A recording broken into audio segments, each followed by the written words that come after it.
বয়কটের সিদ্ধান্ত প্রত্যাহার বার অ্যাসোসিয়েশনের।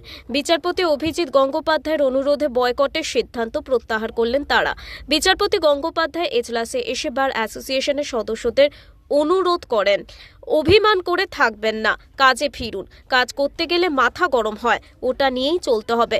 নতুন বছর আসছে, পুরনো কথা ভুলে নতুন ভাবে এগিয়ে যেতে হবে, অভিমান করে থাকবেন না।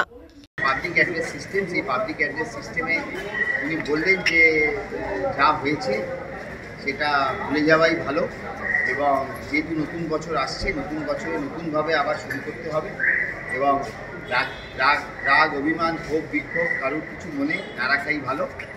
তো স্বাভাবিকভাবেই জজ সাহেব যখন এত কথা বললেন, তো এরপর তো আর ওনাকে অসম্মান করার কোনো, আমরা কাউকে অসম্মান করিও না, অসম্মান করবই বা কেন। তারপরে আমরা সিদ্ধান্ত নিই মেম্বার ওখানে উপস্থিত ছিলেন যে এরপর আর কোনো দরকারই নেই যে আমরা যে ওনার কোর্টে ছিলাম না সেই ব্যাপারটা নিয়ে এই দুটোর পর থেকে আবার সবাই অ্যাপিয়ার।